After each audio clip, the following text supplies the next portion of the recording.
Missed an episode of your favorite podcast? Choose from over a decade of content in our archives, not just the latest episode. All free at GCNlive.com. This is your call to action. Get prepared, America. Economy, survival, energy, disasters. This is USAPrepares.com. Informative radio, educational radio. Interact now by emailing instructor@USAPrepares.com or text at 434-390-7953. Class, please take your seats. Now, your instructor, Vincent Finelli. Yeah, just before the broadcast, I said, Jason, do I have time to put 2 dry cells in the atomic clock? He said, you got 30 seconds. I said, plenty of time. Just made it. Everyone all set? Cocked, locked, here we go. Your dial is set correctly to USA Prepares. Thank you for being in class with us today. Jason's engineering the broadcast. Guineith Isaacs is live in Australia. Welcome, Guineith. Hello, Vincent. How are you this morning? Well, I'm just fine. I'm all excited. Day before yesterday, I was able to bale about almost 30 bales of hay, 30,000 pounds of hay. Yesterday, 58,000. Today, I hope to get maybe 70,000 bales of hay, 70,000 pounds of hay baled. The weather has been absolutely spectacular since they stopped spraying the skies. The clouds are like 1950, 1960. Puffy clouds, bright sunlight. Then it looks like we're going to return to a normal kind of rain rather than weather that is totally unpredictable. So farmers, I think, are going to get a chance as the weather starts to return to normal patterns without the boring of the holes through the sky from airplanes and stupid people going on unnecessary trips, vacations, etc. As we get away from that more and more, I think the earth will begin to heal. So I'm all excited about that. I'm all excited that the crops, once the rain just stopped, because we had 2 months of almost nonstop rain, flooding, that like weather is returning to normal. So I'm really excited about that. So farmers are going to be able to get a handle on actually farming. So how about you? What's up with you? Well, the weather here has been a bit drier than normal up until now, and that's totally normal for normally when the United States gets, especially the central and western United States, gets really wet weather, we get really dry weather and vice versa. Normally when there's massive storms in Australia, the central and western United States gets a really dry year. So it seems as if that pattern has been playing out here. We've started to get a little bit of rain in the last month or so, but not as much as we normally would get. And I've been here, this is my 8th year here. I've been here for 7 years since 2012. Actually, the beginning of 2013 we moved in here. So that's I think I've been through one. I think I've seen all the extremes of what this landscape has to offer.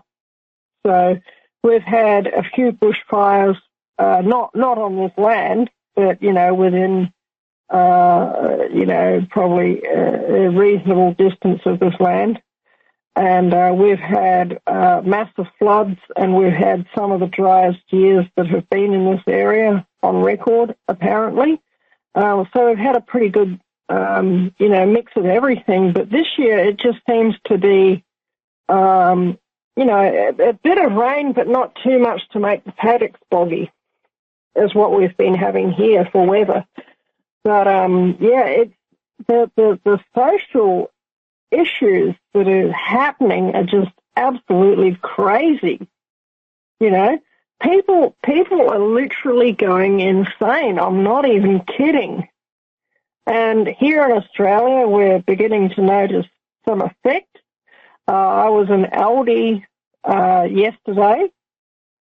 So, you know, it just seems to be that there's more, every time I go in there, there's more and more blank spaces on the shelves. There's less and less variety of stock, especially, you know, when you go into Aldi's, the center aisles are devoted to Chinese junk, right? Well, the Chinese junk is becoming progressively thinner and less interesting. Does that make sense, Vincent? Yeah, and when you say Aldi, are you saying ALDI, as we would call it, Aldi? Yes, we have them in Australia as well.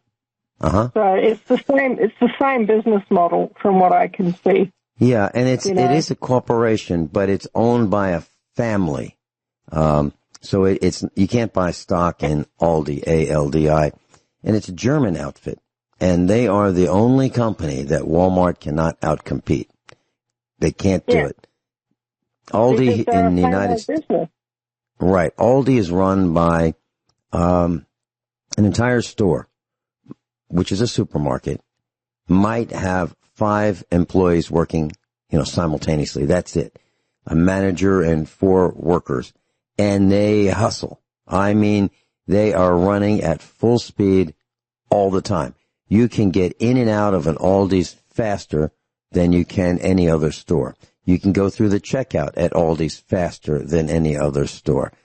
They really don't have time for pleasantries. They are all business. And it's impressive. Absolutely impressive. And all the employees know where everything is. So if you say, geez, I wanted to get 3 of these and you only have 1 on the shelf, do you have any more in the back? I'll be right there. And they'll bring out 2 more cases. You know, I'm talking about food. Well, that was the good old days, you know, maybe January and before. Now I'm not so sure. Now there are outages and shortages. But you're right. The Chinese junk that replaced food on the shelves of Aldi is disappearing. I've heard that from many locations. Joey's told me, and it's the case here, as I understand it, in Missouri as well. And we don't need the Chinese junk. We really don't. And you know what this is doing, Glennis, which I think is a wonderful outcome, a silver lining in the corona panic. People will start to waste less. They will reuse things because they don't know if they can get another one. So, for example, we used to buy cranberry juice in the gallon jugs. Well, we've saved those empty, clear plastic gallon jugs because we think it's nuts to throw them away. Well, we use them for hauling water. We use them for, I needed to top off the radiator, overheated yesterday with the tractor. Went back to the house, brought 2 gallons of water with me, and they're really handy. We use them for watering the chickens. We use them for fertilizing. And what I do is I write with a Sharpie marker, fertilizer, dog, etc. Auto, meaning we use it in the automotive shop. That way we don't get them mixed up. So we know that the caps are marked, the bottles or jugs are marked. And so what I'm saying is we're not throwing things away. And we haven't. Our family doesn't throw things away. But the GDP does. They throw things away. Cups, yogurt containers, cottage cheese containers, everything you can possibly think of, they throw away. We don't even throw dog food bags away because we use them for garbage bags. And then we bring the garbage to the garbage collection place. We reuse everything at least once, everything. We check our oil, we save that paper towel, and we reuse it again and again and again. And then when it's full of oil, then we use it to clean off the Zerk fittings when we grease our tractor equipment. Then when we're done with that, then we discard it. When it's, too oily and too greasy to use again. So that's what people should be doing. And that's what my parents did for years. And that's what people who grew up during the Depression did. And I'm pretty darn sure, even though I've never met your father, he did the same thing. Yeah. My dad was a master engineer, and he could make a lot of stuff out of stuff that other people would throw away. He made, basically, he once made a miniature steam locomotive out of brass that other people didn't really have a use for. And, that was Rogers K. I think I sent you a photo of his locomotive at one time that he made, the miniature locomotive and the big one that it was based on. But anyway, if people want to go to my Facebook page and search through my photos, they'll be able to see my dad's locomotive that he made, and it's still operating. One of them's operating at Auckland, at a miniature railway club in Auckland, and another one is at Tauranga. So he made a Rogers K and a Rogers Q, and he made them mostly out of scrap brass. That he used to work as an engineer, and he used to go around to the engineering shops. They all knew him. They knew that he was one of the best engineers in town, and, if they had any brass that, was too small to make anything that they needed to make, then they would keep it aside, and then they'd give it to my dad, and he'd take it home and make locomotive parts out of it. And this locomotive might have been that's what I'm talking about.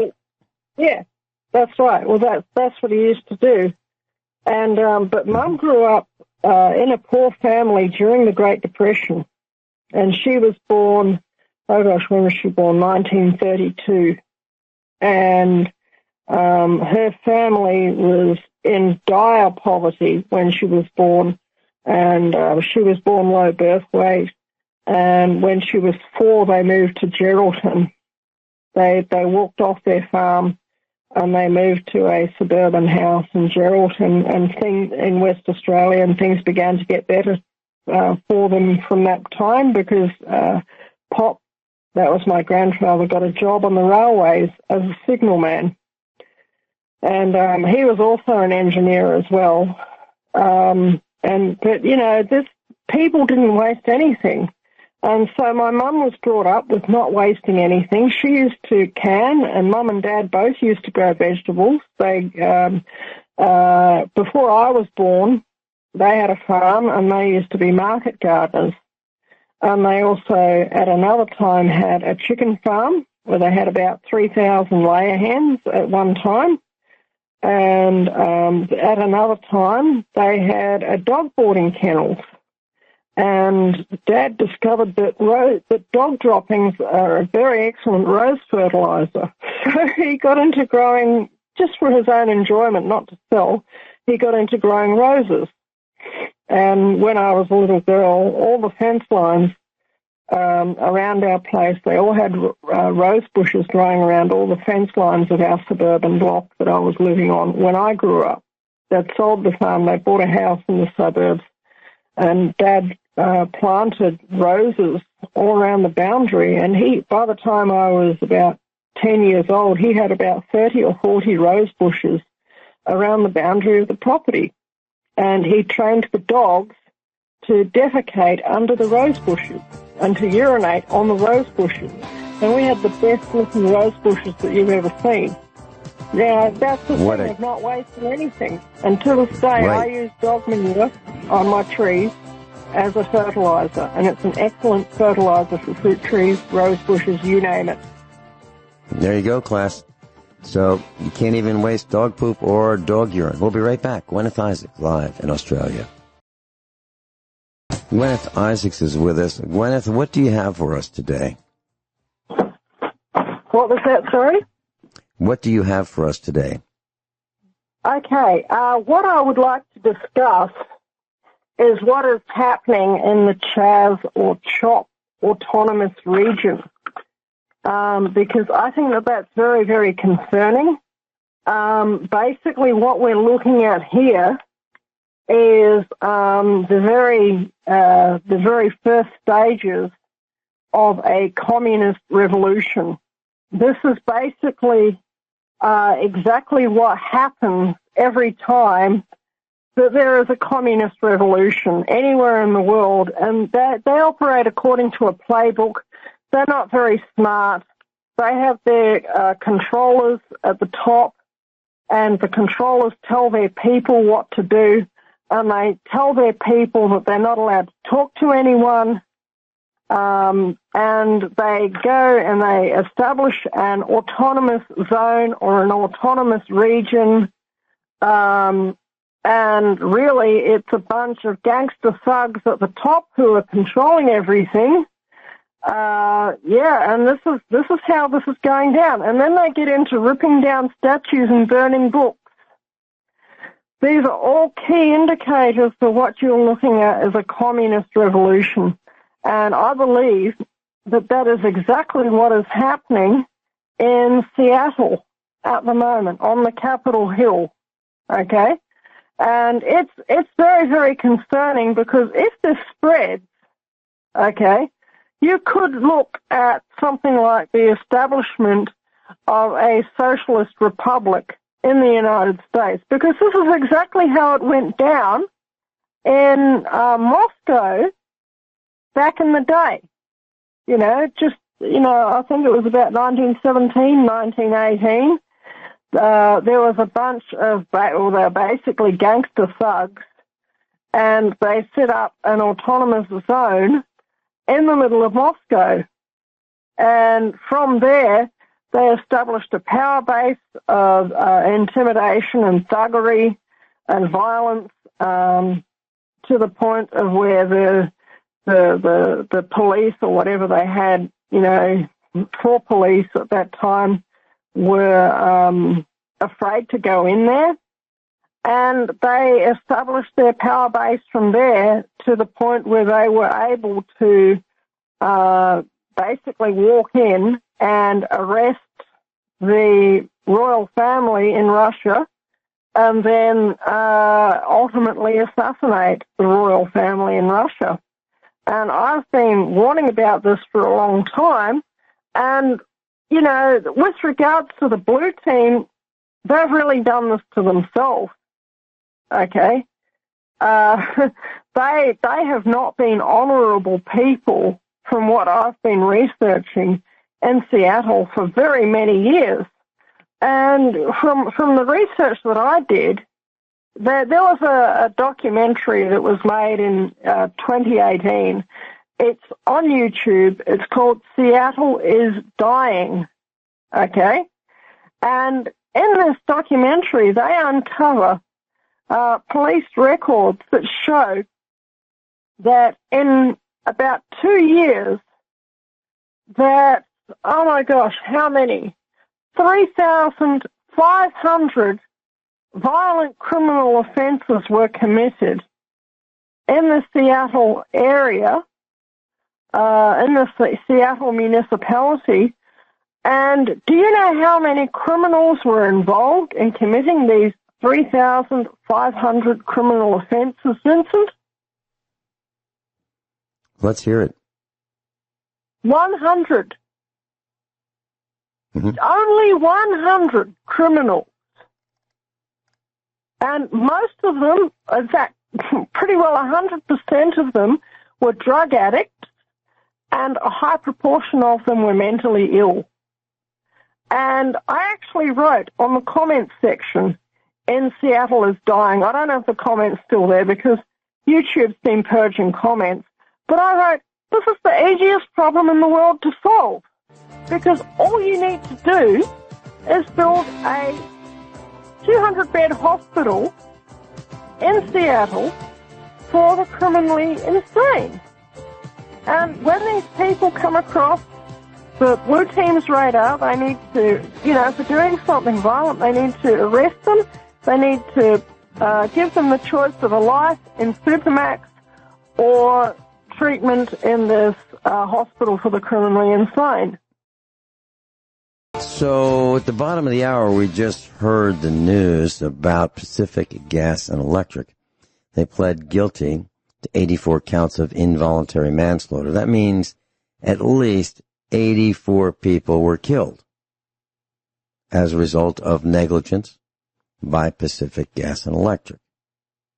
Now, the thing I don't understand is corporations have become persons.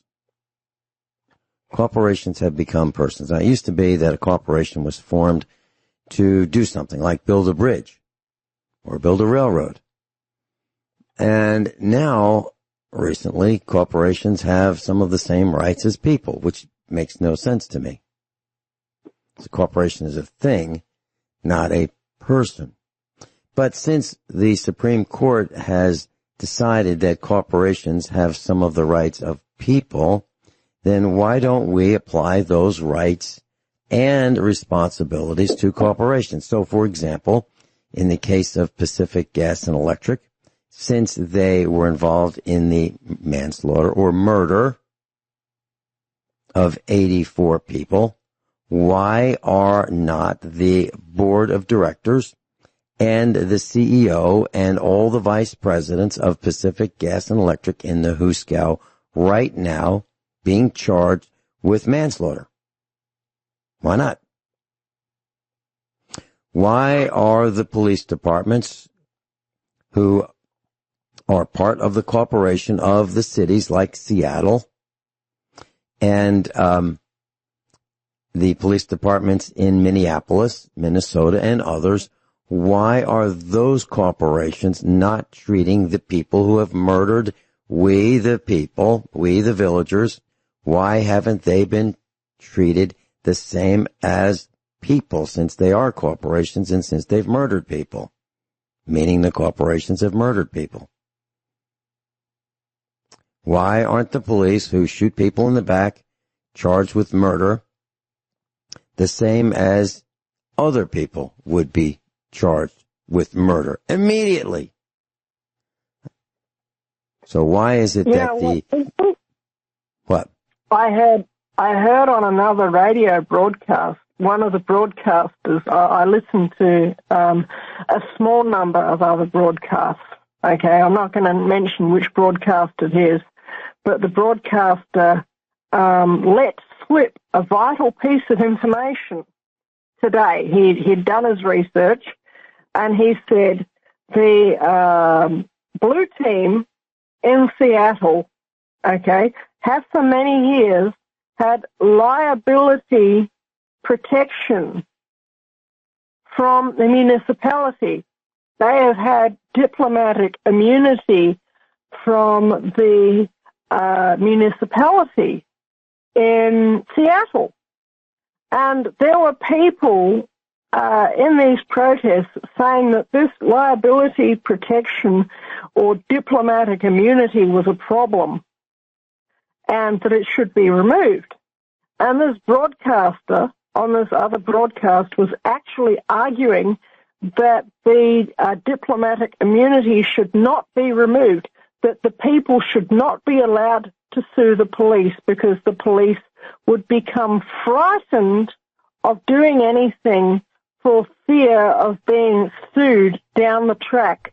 Now, I don't know how common that is, but it wouldn't surprise me to find out that that was one of the blue team's dirty little secrets, that they had been given liability protection by whatever,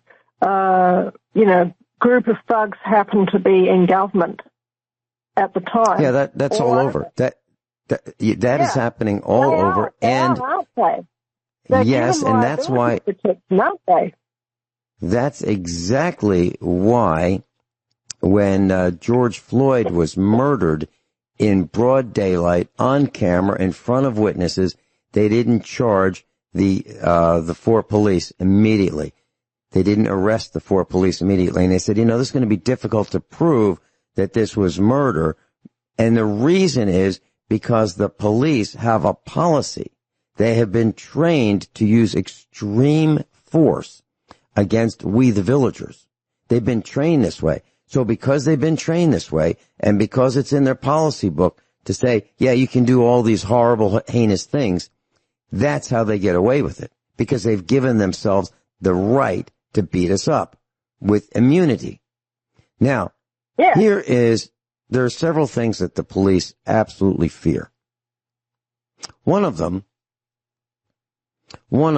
is having the villagers know where the police live.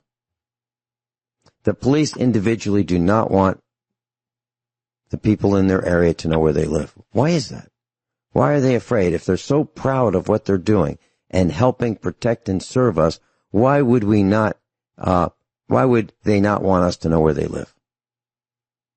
Because they have lost their way. They're beating us up. They are being rewarded for giving us tickets. They are being rewarded for arresting people. They are rewarded for planting evidence. Most people don't trust the police. Another thing that they're afraid of, really afraid of, is going to prison. When a policeman or policewoman goes to prison, they are in fear for their life, and solitary confinement would be welcomed by them, because at least they get to breathe. Here's something that I was doing some tractor therapy yesterday when I was baling hay, and the day before, and I was thinking about this. You know, there was a time, and I live in the Wild West here in Missouri. It's still pretty wild here.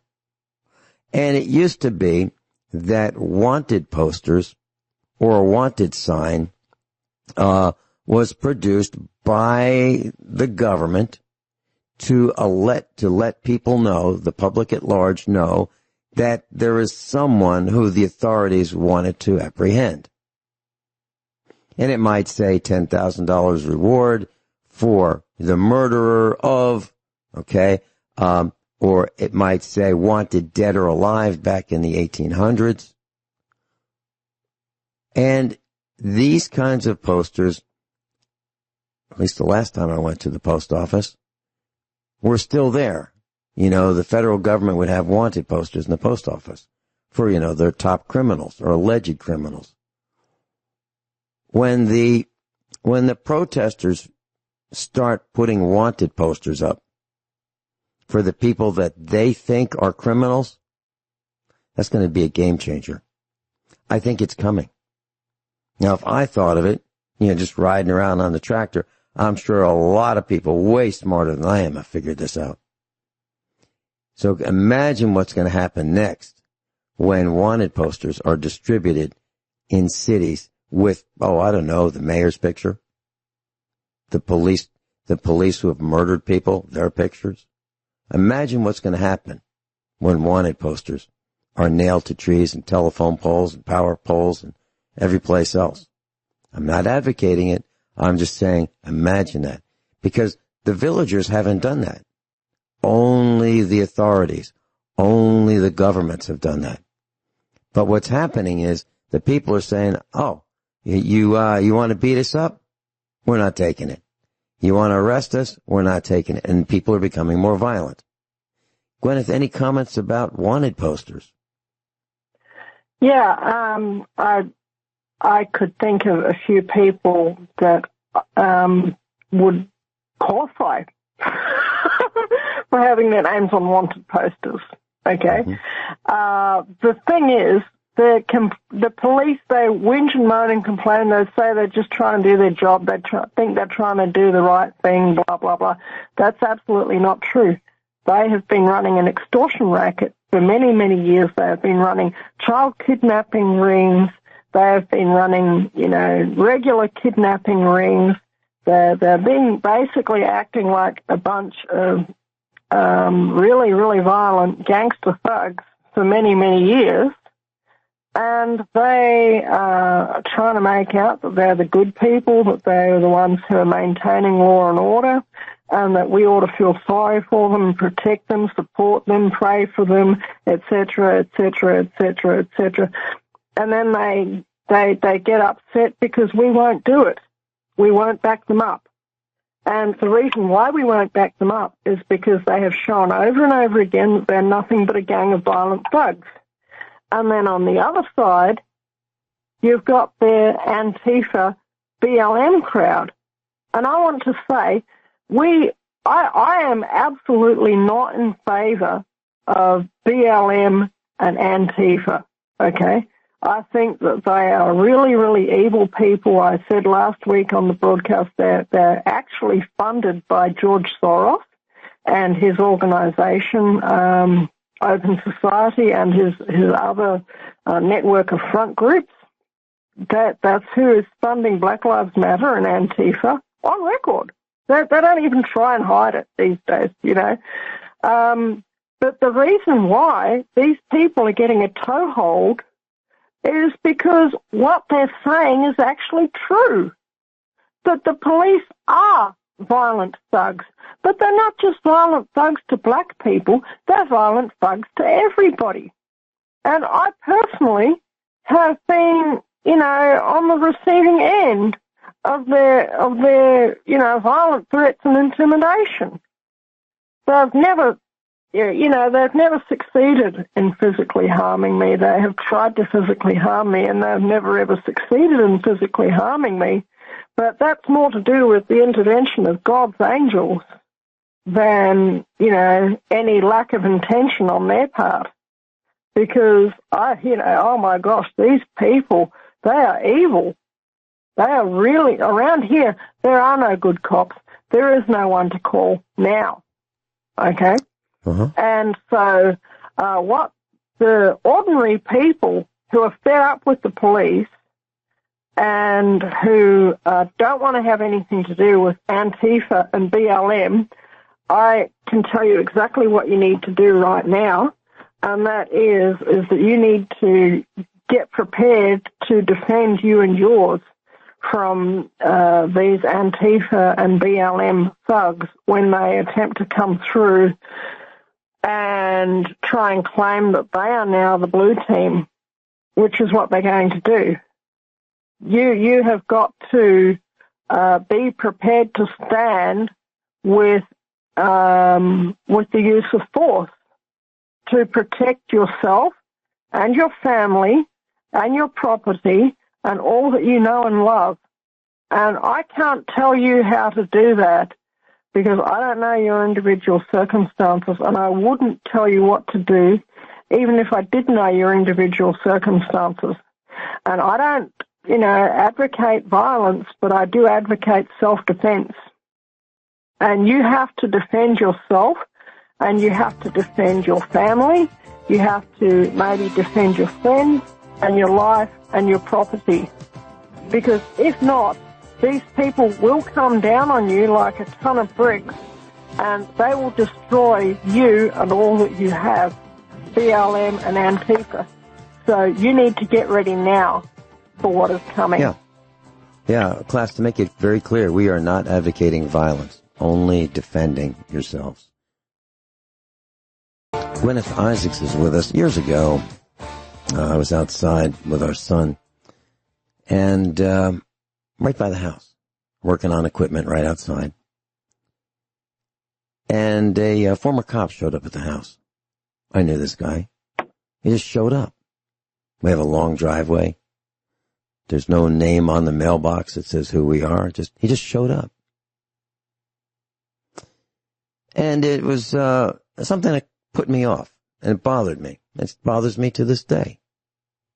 This was years ago. Why would this guy show up at my house uninvited, unannounced? Didn't call first. No previous arrangement, no appointment, just showed up. Obviously, he'd never been here before. He just wanted to check out the place. He did the same thing to other people I know. Just showed up. Now, why is that? Well, I believe it's because police are trained to be snoops. They're trained to spy. They're trained to be pushy and nosy. And they get paid for it. And they get trained how to do it. It bothered me. I'm going to read something, and then David in Illinois is calling in. I just want to read this. Now, this is from Wikipedia. I'm not making this up. Quote, dead or alive. This is about wanted posters. Quote, dead or alive. Historically, some wanted posters offering a reward contained the phrase dead or alive. Thus, one would get a reward for either bringing in the person or their body to the authorities. This could indicate that the person was an outlaw and that it was permissible to kill them. Alternatively, it might mean that it was permissible to kill them if they resisted arrest. While most issuers of wanted posters instead preferred the target be taken alive in order to stand trial, some private organizations were willing to go to these extreme measures to protect their interests. Then it goes on to say wanted posters in the media. Wanted posters have been used by media sources to cast prominent figures as Wild West criminals. Particular example in this of this include the September 4th, 1939 edition of the British newspaper, the Daily Mirror, which cast Adolf Hitler as a reckless criminal wanted dead or alive. This idea was also used by the New York Post in their global search for Osama bin Laden in 2001. Shortly thereafter, President George W. Bush made the reference, and there's an old poster out west that I recall that said, wanted dead or alive, end quote. Now, the problem with this is the New York Post in their global search for Osama bin Laden in 2001, the problem is Gerald R. Ford, who I met and spent some time with in a close environment, signed a document that said heads of state would not be assassinated. We will not participate in the assassination of heads of state. Because I guess the heads of state didn't want wanted posters being issued in their name. Interesting, isn't it? Now, I am not calling for violence. I'm not calling for violence. I'll say it a different way. I'm not calling for violence. I'm just telling you what I think might happen as a result of all this craziness that's going on. David in Illinois, any comments about the wanted posters and the police? Yeah. How you doing? Yeah, they always had the wanted posters all over. I'd look at them when I was waiting for every day there was paperwork usually he had to do or the other guys did. So, what do? Walk around the hall so much or look at the wanted posters up everywhere. And they had a lot of them. There's believe it or not, there's a wanted poster, a federal wanted poster for a guy by the name of D.B. Cooper. And D.B. Cooper is a pseudonym for a man who hijacked a Boeing 727 aircraft in the United States between Portland, Oregon and Seattle, Washington on November 24th, 1971.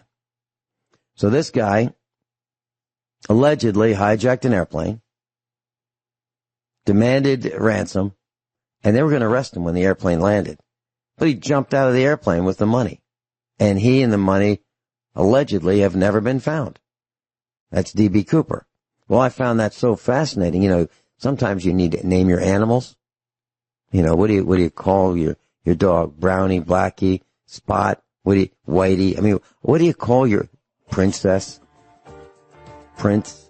What do you name your dogs? Well, I named one of our dogs Cooper after D.B. Cooper. So, David, we'll be right back, and if you can hold through the break, I'd love to hear your take on this. This is a fascinating topic. Guineith Isaacs with us, live in Australia. I'm Vincent Finelli. This is USA Prepares. And we're talking about current events, what's happening. This absolutely wild activity happening all over the world because people have had it. Absolutely have had it with the police, the government, the oppression, the taxes, the lying, the cheating, the stealing, the list goes on. I just heard the top of the hour news about Aunt Jemima. Well, it's kind of twisted. Aunt Jemima is going to be removed from the imaging on boxes of food products. But here's the real story. There was a gal by the name of Nancy Green, Green. In 1890, 130 years ago, a former slave was hired to be the spokesperson for Aunt Jemima food products. Nancy Green. So she was the spokesperson. She was a former slave. Well, we can't have a former slave as a spokesperson, right? raising that person up to be the spokesperson for a food product brand. What's wrong with that? I don't know. Seems okay to me. I've bought Aunt Jemima products. I thought, well, this is great. And they are great. Except for some of the preservatives and other additives. But I didn't think it was negative. And since I'm on the topic of politically incorrect, so many years ago, here at our farm in Virginia, when we left Virginia and moved to Missouri, there were 3 puppies. They were kind of blonde in color. They were living in a culvert at the end of our driveway, where the driveway meets the road. They were living in this tunnel that we put in to drain water away. Our son found them and he brought them home. And so one was my dad's. He liked one the best. And he named her Belle, as in beautiful, Belle. I named mine Cooper, after D.B. Cooper. And my son named his after a reaction that she had. Whenever there was a storm and it was thundering outside, she would cower. And he would say, boy, she really gets spooked. She's afraid of thunder. So we have 3 puppies at the time, Cooper, Belle, and Spook. Spook was named after the reaction to the thunder. Now, is that politically incorrect? Well, I mean, some people use the word spook to mean something different. That's not what we use it for. She's just terrified of thunder and still is to this day. 13 years later. So I think we should be really careful before we condemn what we think people are doing. David, you had some comments about the police? Yeah, Gwen brought up about how the police may get to the point where they're declining, interacting and doing their job. Now, I don't know, as far in the law enforcement field, they always have to carry their badge, so therefore they're always on duty, even if they're not. Okay, so that's how they get away with a lot, first of all. But there was an incident that happened where one of the guys were in uniform, and a lady needed assistance right away, and he said, no, I don't feel like messing with you right now. She's a black lady. Want nothing to do with her. Now, she filed a complaint and sued, apparently, and they said he could pick and choose if he wanted to help at that time or not. Now, that guy's on duty. He's actually in his full uniform, So they've been able to pick and choose what they want to do, and they're going to continue to do it. They've been doing it. They're going to do it some more. Now, I don't know if you've heard about this or not, but this is going to pose a lot of serious problems that we aren't even dealing with yet. But as of this morning, a radio show I listened to, there's 4 people that's been shown up hanged in the United States.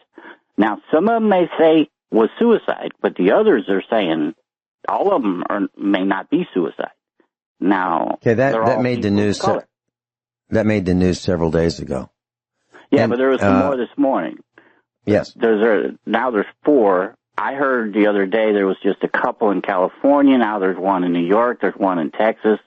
So, I mean, there's more showing up, but whether it's because of the stress, I'm hoping, I shouldn't say it that way in a way. I'd rather it be the stress instead of it being the racial situation. So who are the people who have been found hanged till dead by the neck? There was 2 in California, black men that were found like last week. Those ones that I heard about over the weekend. I just heard this morning about one in Texas, a Hispanic gentleman, and another, I believe, a black person in New York. That was just... What do you think, David, what do you think would happen if a policeman were found hanged? Oh, boy. I don't even want to speculate on that stuff because they don't let grudges go. They do not let, and I've said it many times, they do not let grudges go. The reason I'm asking, and I'm not suggesting anybody do it. Please don't even think that's what I'm thinking. But I'm just saying that there is a double standard. The standard is, well, when we the villagers, regardless of whether we're black, brown, or white, or yellow, are found murdered, or there's a possibility of murder, there's a different standard that's applied to when a police officer is murdered. It seems to me that all heck breaks loose when a police officer is murdered. It's like all the cops pile on to go and solve this problem. Is that right or incorrect, David? Yep. Nope, that's right. That is definitely right. I've seen swarms of them for just one situation that you're like, all you people for just this? You know, and I'm, you know, they would even have to go out and look for, you know, hey, I got to wait and come back and pick you back up. We got to go look for innocent bystanders. Well, you know, that shooting happened several hours ago. If you guys hit anybody on accident, they're dead by now. You know, well, we still got to do it anyways. You know, so there's always, I mean, if anybody does anything at a cop, ain't no telling who will get hit in the stray bullets. They don't care at that point in time. They never did in the past. David, you're a news hound, and I don't use that in a negative way. I mean that in a positive way. You're on top of the news. I don't remember exactly where it was. It might have been in the Southwest that there was a clash between people protecting the citizens' rights and protesters, and there was a man that was shot, and immediately we'll call him the protector, not a policeman, was arrested by the police for shooting a man. Did you hear that story or read that story? It was yesterday. I heard so many stories about shootings lately, and you know, and I've even heard stories where people are upset when the gentleman in Mississippi was killed. Why didn't they do something? If they would have interacted, all of them cops would have opened up on them people. You know, yeah, so what I'm saying is there's a double standard when the police will arrest someone, let's say one of us, you know, a villager. I'm not speaking of USA Prepares. I'm just saying just one of us, you know, the bottom 93%, just a villager. It seems like the police will arrest us in a heartbeat as compared to the police arresting their own. Do the police arrest their own very often, David? I've never seen that one cop. Matter of fact, badges, like I said before, all the way up to the federal level, when they had an issue happen, they would go to the other cops in the other area that they knew can get the job done to sweep that under the rug, even shootings. But whenever my dad would flip out, I would be lucky to get out of the place. His buddies would show up there. They would take his gun away while he was in the mental hospital getting psychiatric treatment. I'm there in the city to fend for myself, and they give his gun back when he gets back out. Okay. You know, how about this? You know, if you watch those cop shows, the series like the Blue Bloods, they will call the police badge a shield, and I think they call it a shield because it shields them from prosecution. I think that's why they call it a shield, but they don't call it a badge; they call it a shield. Well, we the villagers might use that term badge and shield interchangeably, but it's the same thing. In Missouri, I know for a fact that each Missouri state representative is issued a badge or a shield, and it's gold. Now, I don't know if it's gold through and through or whether it's gold plated, but it's gold in color, and it has a unique number. The same number is not used twice. Every one of these shields or badges that a Missouri state representative, alleged representative, carries is a unique number, and you can just search that number and find out whose badge or shield it is. I saw a Missouri state representative, and I know he was one, take his badge and put it on the dashboard of his vehicle and illegally park his car. And he told me it'll be okay. Because the police, who might ticket or tow a vehicle for being illegally parked, recognize that particular style of badge as a free pass kind of a card. David, do you believe that story? Yeah. Usually the cops, what they do is they'll put like their holster or their hat, or if they're undercover, they'll have like a Union Police sticker in the window, and they won't mess with those cars at all. Once they see that stuff, they just go. Even if they're speeding or driving crazy, they just let them go. Guineith, David, I've got something to ask. Sure. Okay. And this is a question that I have been musing on actually for several weeks, and I've been thinking to myself, the next time I'm on air with David, I want to ask him this question, and this is an ideal time to ask it. Do you suppose that members of the Blue Team pay their motor vehicle registrations and property taxes? I don't know if they pay. I've seen so much illegal cash that they would have. I don't think they would have a problem with paying it if they had to. I just know when they have to. What if they were pretty sure that they were not going to get booked for driving an unregistered vehicle? No, they won't. No. Even the guys for driving an unregistered vehicle. Well, why would they bother paying their motor vehicle registration? Right. Because around here, the registration for a motor vehicle is almost $600 a year. That's insane. And even on a concession, it's just, the last time I checked, it was just under $300 a year. And a 1 week unemployment benefit, which if you're on unemployment benefits or if you're on disability or if you're a veteran or if you're a single mother or whatever, then you get a concession. And so but even then, that is almost or around about 1 week unemployment benefit to register a motor vehicle. That's insane. I don't think they're going to pay their motor vehicle registration. We'll be right back with Guineith and David. Now, I'm trying to find this story about this senior citizen, and I believe he was Chippewa, Native American, and he had an expired registration on his vehicle.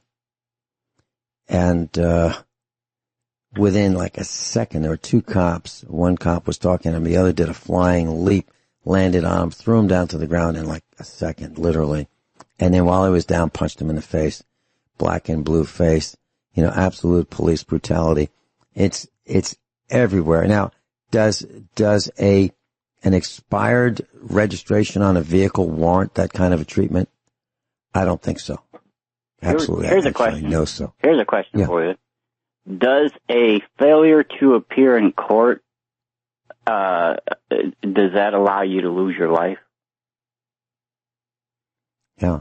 It seems like the two things are separate, right? Yeah. Just this guy, all he knew at the time was the guy had a failure to appear in court. Now, he was chasing this guy, but he knew there was a dead end coming up in a canyon. He knew the guy probably wasn't familiar.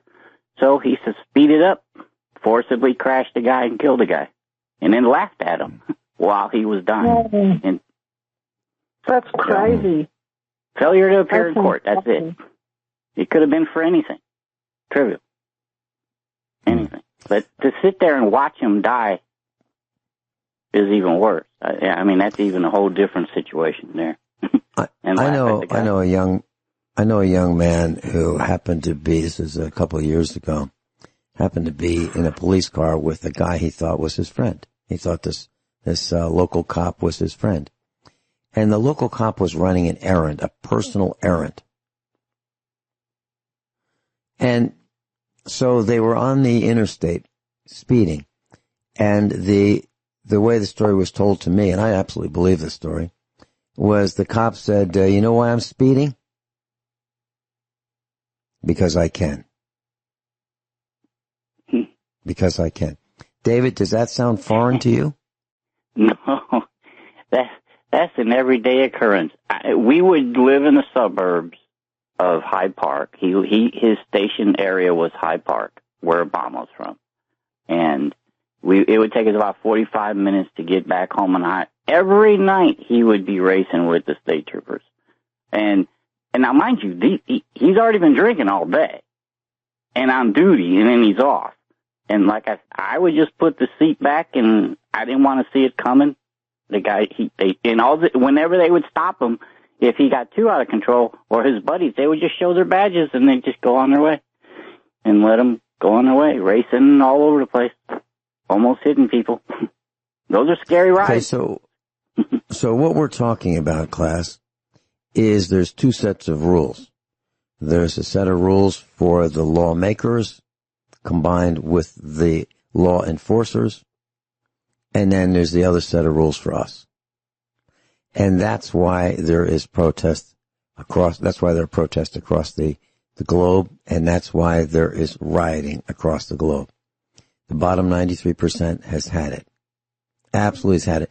And, we have the right to redress our grievances. I was thinking about this yesterday when I was going around in circles baling hay. Yeah, we have the right, but it doesn't seem to be working so well. It does not seem to be working very well at all. And in fact, the corrupt county government in one county in Virginia, where we tried to stop a dump from being put on top of an aquifer in our county, when we tried petitions, we tried everything to get the county to not poison our water supply.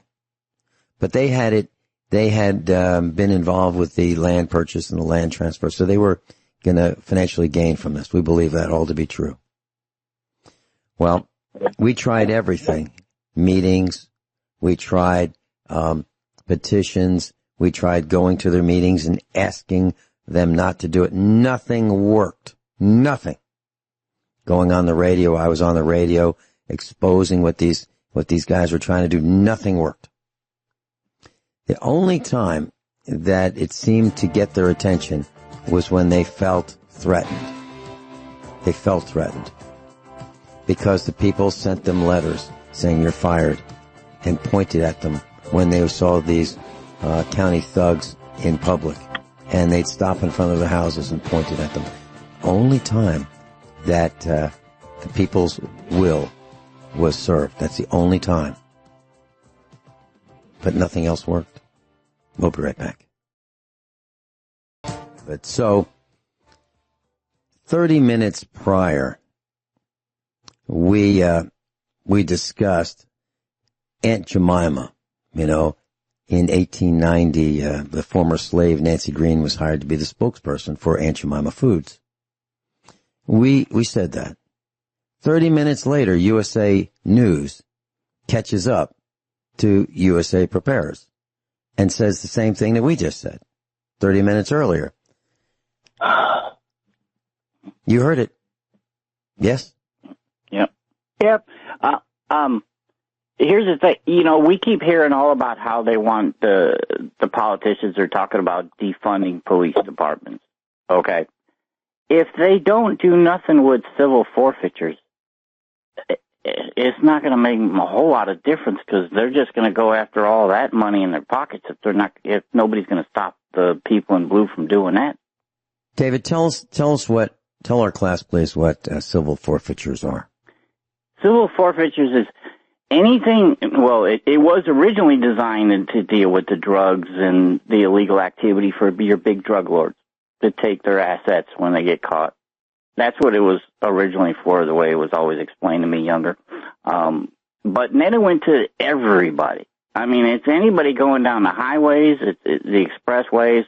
Even other departments will fight other departments to get that access to that amount of roadway.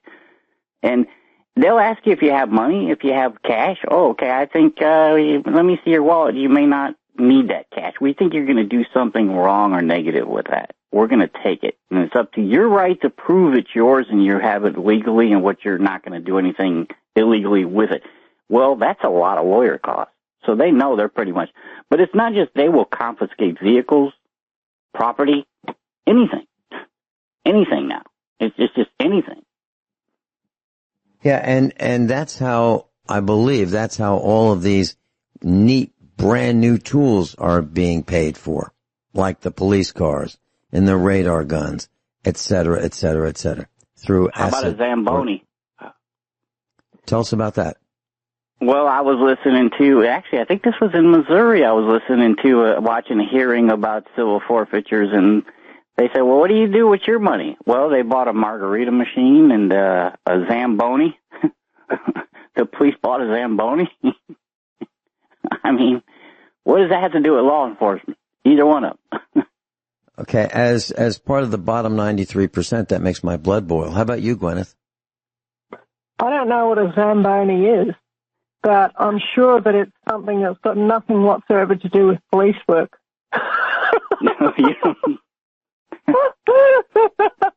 Now, if I recall, Zamboni, isn't that the little musical box they created for the Star Trek little tones? Is that the musical box? That's a theremin. Okay, that's a theremin. Okay. Doctor Who thing. Okay. Yeah, maybe that. Okay, here's a story. Yeah. Yeah, theremin. Here's a story that's interesting. This is from the Globe and Mail. So it's theglobeandmail.com. Quote, Indigenous chief says RCMP, that's Royal Canadian Mounted Police, beat him up and manhandled his wife over expired license plates.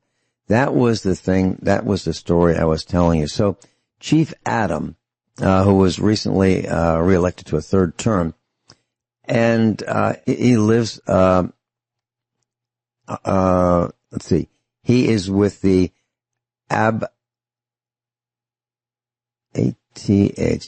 Athabasca Chippewa First Nation. So he was brutally beaten by the Royal Canadian Mounted Police, and his wife was manhandled because it seems that his license needed to be renewed, or his license plates. Now, how is something like that, how could that possibly be the cause of another police officer doing a flying tackle on the senior citizen and then having the police beat this guy bloody and brutal in the face? It's absolutely uncalled for. And that's why the villagers, the bottom 93%, are calling for the complete dismantling of police departments. It seems to me that there is no way to fix this other than to bust it all up, fire everybody, the secretaries, the clerks, the cops, the mayor, everybody, top to bottom, left to right, fire everybody. Nobody gets their pension. Nobody. Because of what some people might call a few bad apples. I keep hearing stories that most of the police are good. David, are most of the police good? I've not seen, I have a question about one cop that I met that I think he may be okay, but then I still don't know because when I last spoke to him, he didn't act like he didn't want me to talk about any of the things that I've seen, so I may have thought he was the only one, and he may not be either. I don't know. Okay, so here's one. So I keep hearing. Well, one second, David. I keep hearing stories that I keep hearing claims that there are, most of the police are good, 95% are good, 90% are good, only a few bad apples. So if you are listening to this broadcast and you are a bona fide police officer, I'd like to hear from you. Is there such a thing as a good cop? Here's the number. We'll pay for the call. 866-582-9933. 866-582-9933. In case you're listening and driving your patrol car while you're listening to USA Prepares, multitasking, using your radar gun, your automatic license plate scanner, and listening to USA Prepares and talking to your wife or girlfriend on the phone while you're listening to USA Prepares and doing all those other things. I'll repeat it, 866-582-9933. Give us a call. We'll pay for the call. Back to you, David. Now here's another. Now, when when people say most police are okay, now you brought up one in Canada. There was an incident in Canada a few months ago. A guy was going to start at a restaurant for a Star Wars themed restaurant. Had one of his young girls go out there and stand out in a stormtrooper outfit. She got beat up and assaulted by a whole group of police because they said she was armed and had body armor on. Okay? Oh, now, no. in broad daylight, too. Now, if you know what a stormtrooper outfit looks like, it's white.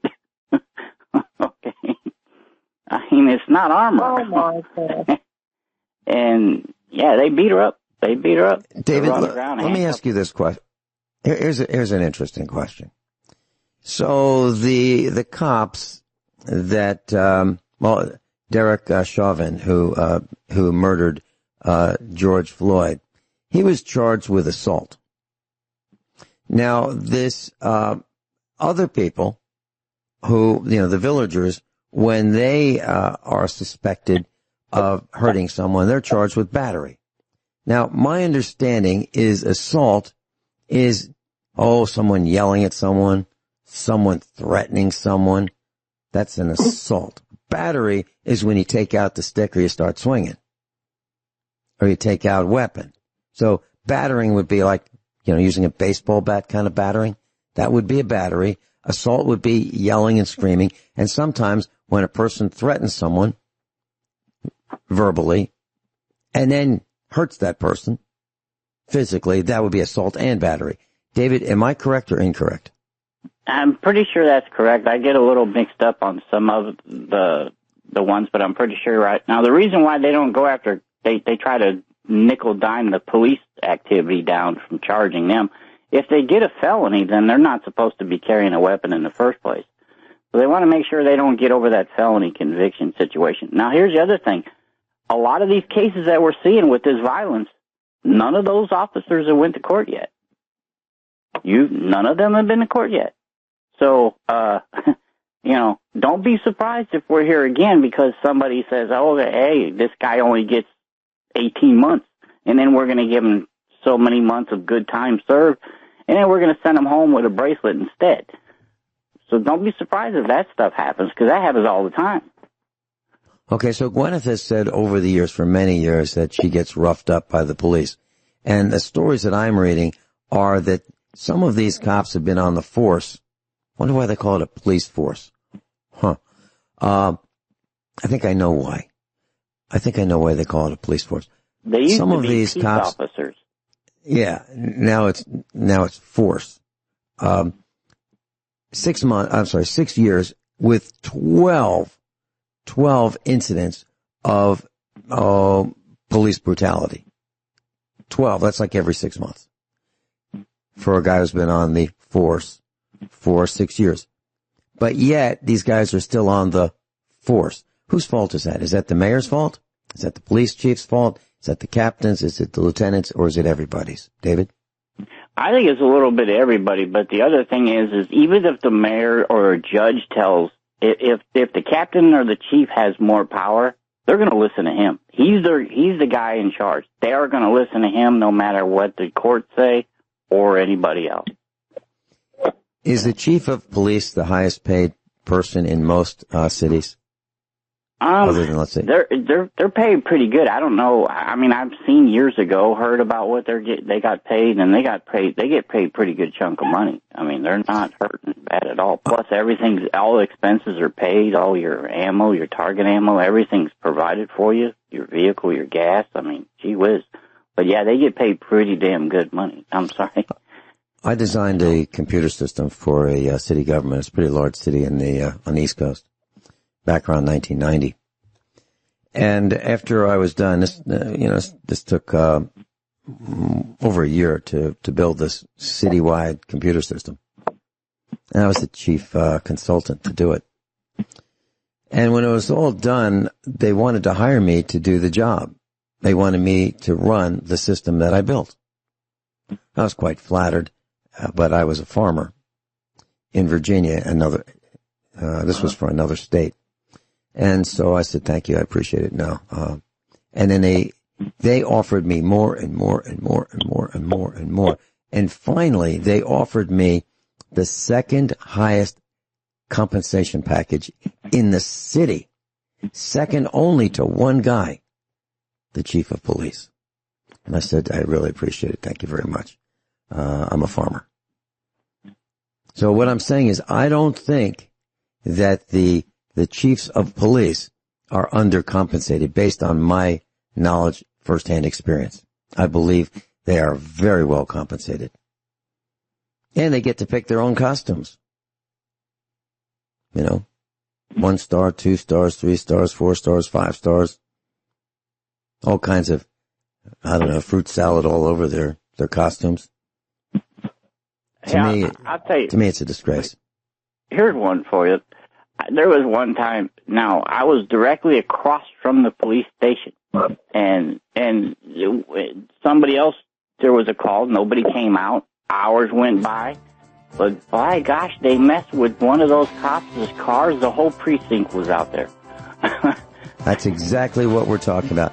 Guineith, when we come back, let us know what your thoughts are on whatever you'd like to teach the class. Guineith Isaacs is with us live in Australia. David is with us in Illinois, and I'm in Missouri. I think all of our locations are corrupt. Class, got a quick update. By request, the following schedule is by request from our class. So tomorrow, Thursday, Kurt Wilson, armchair survivalist, will be with us tomorrow. Friday, it will be me and tips from my unfinished, unpublished book. And next Thursday, Captain John Reagan will be talking about teeth. He'll be talking about root canals, Social Security, and growing up in the 1950s and 60s. So Thursday, Kurt Wilson. Friday, me. Next Thursday, Captain John. Other than that, regular schedule. Guineith, your thoughts? Okay. I just want to let people know that the police will go away, but everything is not going to be rosy when that happens, because in various areas, gangs will step up to the plate and seek to gain control. That is happening in the Chaz area now. And, yeah, it's people will have to look after themselves. This is very, very serious. Around here, we've got to look after ourselves anyway, because the police are useless.